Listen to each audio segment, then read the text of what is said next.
Hello, America. Welcome to the Junto Podcast, where we promote the practical applications of critical thinking and bold creativity. I'm your host, Edgar Mills. Thank you for joining us.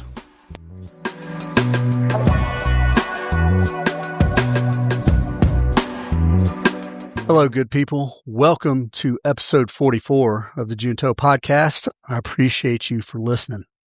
So today we are going to jump into the dark projections of a dystopian future. And we're going to compare and contrast some things with our own modern dystopia. But mainly we're going to talk about how suppressing organic creativity crushes the soul, and why we should guard ourselves with our own art and music and even our journey for self-discovery, how we should guard our creative side. You all know that I analyze things through lenses of libertarianism and individualism and even struggling Christianity. I'm flawed in that capacity, but still I like to try to see that perspective. The goal of everything I deliver is always to kind of seek objective truth and common ground amid the chaos, whatever chaos is going on. So let's jump in. In this modern world we live in, especially in America and westernized countries, Big Brother is omnipresent. Big Brother looms. He's on every street camera and every store, on your phone and your computer, any government building for sure, stadiums, banks, even the ATM's got a big camera right there, front-facing camera. Big Brother's everywhere. And these dystopian societies that I'm going to be talking about, they like to sort of erase the individual in favor for the collective, all in the name of the greater good, So so-called activists, which we'll call the collective, they like to don their masks and grab their Molotovs and go spark party manufactured revolution wherever they're directed. Now, famous dystopian stories that we know, like 1984 from George Orwell, or Anthem from Ayn Rand, was one of her earlier works. And the movies like V for Vendetta is a pretty good one. And then the often underappreciated Equilibrium, which my wife and I just watched, and it kind of sparked the idea to do this podcast. They all have a common goal. If you look at the commonalities through those, is they're all a little futuristic for sure, and they all have an overbearing, centralized authority. And that the common goal from those authorities is they like to erase the individual identity and replace it with a collective identity. And in the process of that, the authorities they'll ban like classic literature, and they will destroy classic works of art, and they outlaw music. And why is that common through all of these things, or through all of these dystopian stories? Those things that I just named off, they stir emotion. Yeah, they stir emotion. And then that emotion within an individual sort of shapes their unique identity. And their unique identity leads down the road of individuality. Yeah?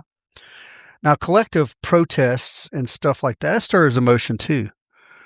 But the emotions that they stir are envy and outrage and anger and things like that. And that's, well, there's no real beauty in that. And there's no peace in any of that. Opposite that, though, a symphony, for instance, and I've been to a few, it will elicit emotions. but those emotions are very personal and very unique to the individual, right? I may be listening to some piece by Mozart, for instance, and I may hear some deep sorrow or anguish, whereas another man sitting right next to me may hear and feel some sort of, I don't know, like triumph and over struggle or something like that.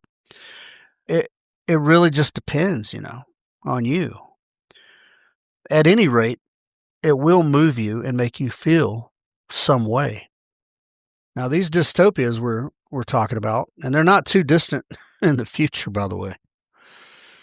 These authoritarian regimes, they like to flatten out humanity into just obedient masses, right? The subjects to the whatever the crown is, whatever the corporation that's running the show, whatever. They like to turn the masses into just a mindless collective, just a bunch of NPCs just milling about, waiting to be told what to do. And they strip away all of these examples and many of them. Now, not just those examples, but many of them. They strip away individuality, and they strip away that what I will call a divine spark of free will that we all inherently possess as human beings. And that as a Christian, I believe God, bestowed upon us as a gift of free will. And these books and movies, they're not just stories, folks. They're what I think are very, very perceptive, almost, sadly, almost clairvoyant warnings to us, the modern reader. Especially for libertarians like me, right? Libertarians who prize personal liberty above all things. Yeah, these stories, especially from, I think Ayn Rand wrote Anthem quite possibly in the 30s. Now, I'm going to look that up real quick to see when that was written. There's a movie out there called Metropolis that was, I want to say 1929. I don't even think they really knew what communism was at that time, and still they were describing it to a T. Let's see, when was Anthem written? 1938. Yeah, that's right. Now, I'll say that like Equilibrium and some of these other sort of futuristic V for Vendetta, even Demolition Man, guy. If you ever watched the Stallone, the 80s Demolition Man, it still had all the underpinning. They're all similar stories. The modern ones are. But even the older ones still had some very disturbing parallels. But yeah, I believe that these authoritarian, centralized, tyrannical even governments and whatnot, that's the first thing they try to do is crush individuality and then take away your free will. Yep.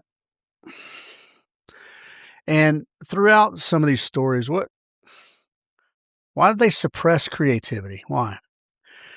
Well, creativity basically is free thinking, right? That's being a free thinker to create. And action, that's what it is. Creativity is free thinking. Free thinking leads to strong individual opinions on things. Next thing you know, you're an individualist. Imagine, if you will, a near future where, I don't know, Department of Homeland Security or the Federal Bureau of Investigation, or I'm going to throw an imaginary one out there. What if there were an agency called the Contraband Enforcement Bureau, and they were out there executing no-knock raids at 3 a.m. in America, looking for literature or albums or CDs or paintings. And in this near future, essentially emotions, like in the movie Equilibrium, were outlawed. But at minimum, dissent is outlawed, right? Now, a lot of you out there right now believe that if you you don't believe it. You say it, but you don't believe it. That if you express dissent toward the current sitting government, that you'll be murdered or arrested and all that. And that some of the actions are illegal, which there's a lot of gray area, and a lot of nuance going on out there with what's happening with the immigration stuff right now. But imagine if they had the authority to do that all the time, every time, for not just immigration, but for you owning a piece of fine art. It's possible, is it? I don't know, man. I think it is. Individuality crushed under collective boots, good people. And dig this and dig it good. It don't matter if the boots on your neck are red or blue, folks. Yeah, it don't matter. So if you're a collectivist, if you're on the socialism and communist train, you just think those boots aren't going to be on your neck. If it's your side, you're dead wrong. And I'll give you an example. What's good? UK. Leftists in the UK, the government is jailing people for just social media critiques of the government actions surrounding immigration. You write something ugly about it. It ain't even got to be foul language or anything. You just write some strong disagreement with the government, they roll you up. Madness. Why would the government ban these kind of things? So we're looking at the movies and we understand it, right? But why would the government ban these types of things?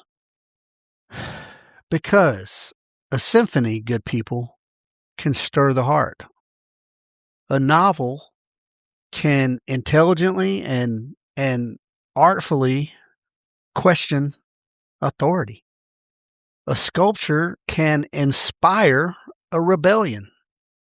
When I was young, I don't know, 12 or 13, there was a giant statue of Atlas outside of a business, and this was in Forest Park, Georgia. And I saw that statue daily. And it was one of those things that sometimes when I was riding my bike, I would go and just kind of check it out and look at it.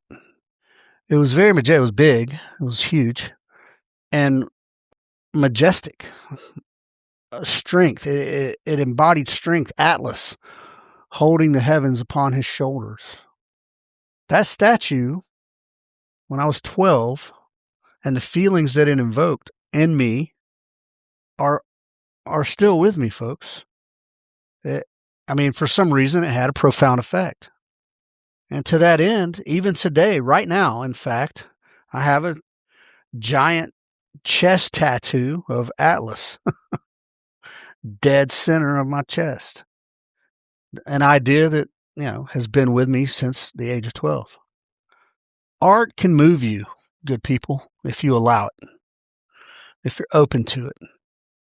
But as a radical individualist, which I am, I see clearly the ultimate tyranny, right? The ultimate tyranny is that this government or any government is stealing and suppressing our God-given imagination and our free will.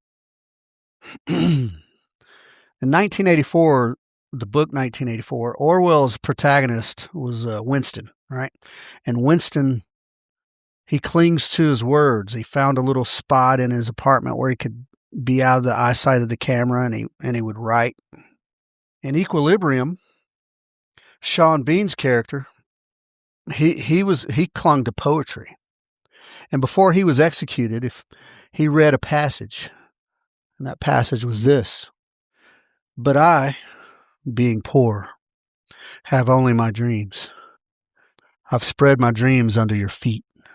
Tread softly, because you tread on my dreams." This is from W.B. Yeats' poem, He Wishes for the Cloths of Heaven. And what that passage alone shows is a very deep vulnerability and tenderness.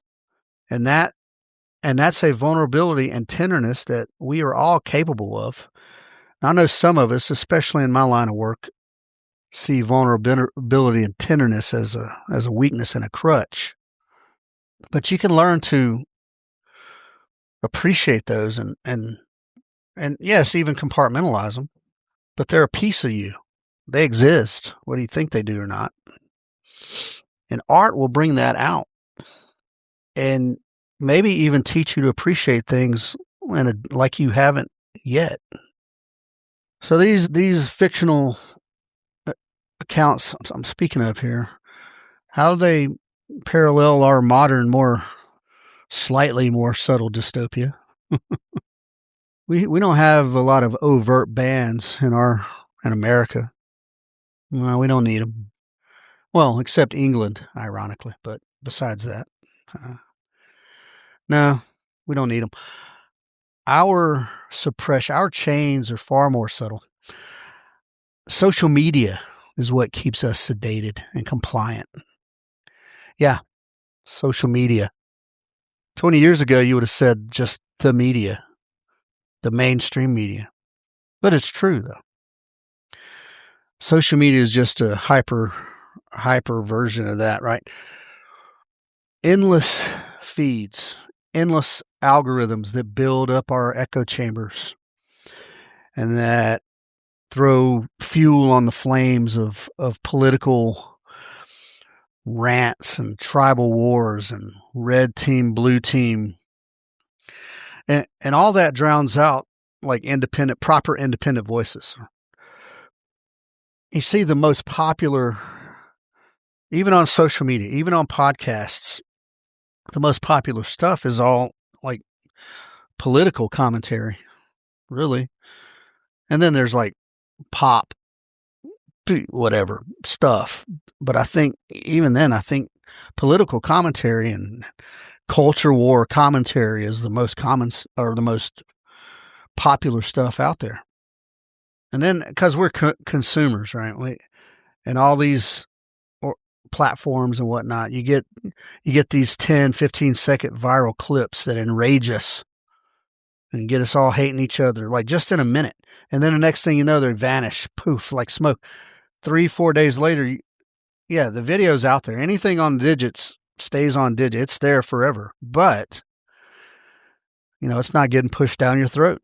It's gone after a few days because it's getting less clicks.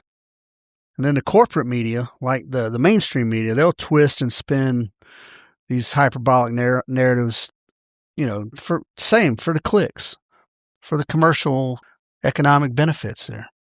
And their narratives, especially mainstream media, they push groupthink over truth big style. They aim to tell you what and how to think. Exactly what you should think and what you should think about it. So over the decades, we've swapped our meaningful and soulful experiences of interacting with art for like these quick fixes from the social media. And we're hypnotized by the screens, and that's just turning us into the data. We have become the data. And to the government, we've always just been the data. And all of this is contrary to my sense of self-reliance, right?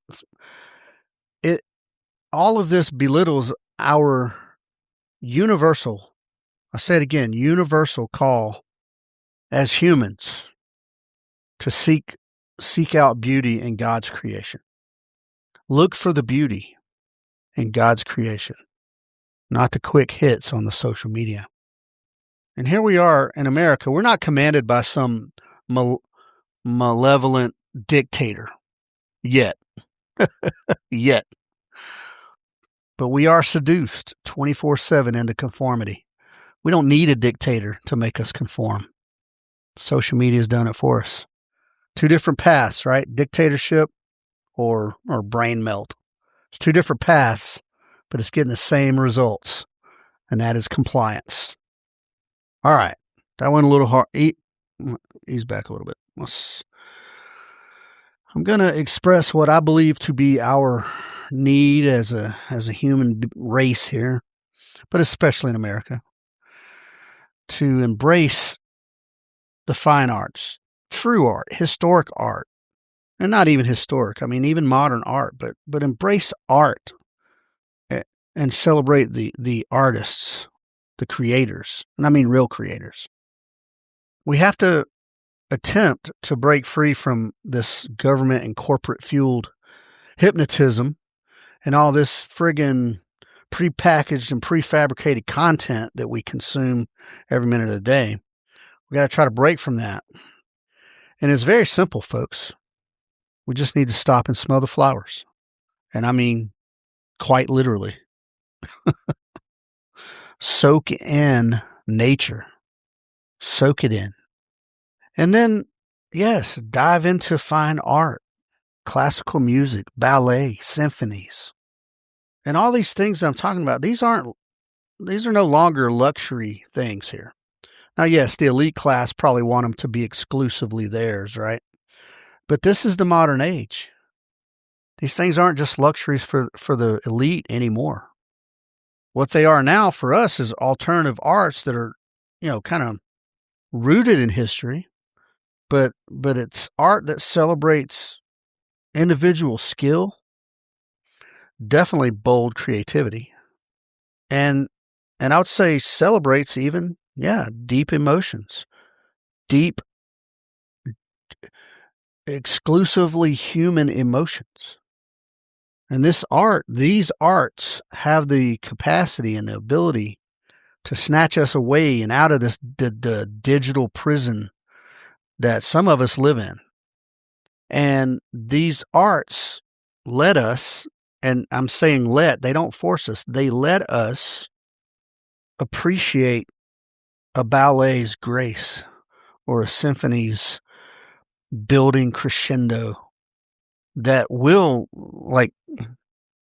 no shit, stir your soul. And for me, from my flawed Christianity, I believe these fine arts reflect God's gift and God's artistry that is within us all. We all have some gift. It might not be playing the piano or a violin, but we have it though. We have the gift, a gift.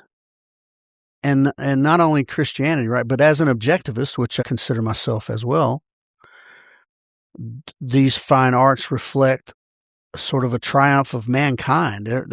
They celebrate love and victory and even loss and beauty and all kind of things. Much like you might find described in, I love The Fountainhead by Ayn Rand, and they talk about the monument that he builds to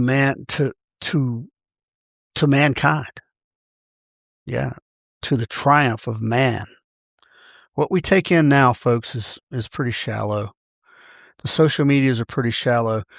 Now you can get in there and you can go down rabbit holes and you can find some meaningful things, but generally speaking, it's all for the clicks. You'll look at a thing for a few seconds and move on.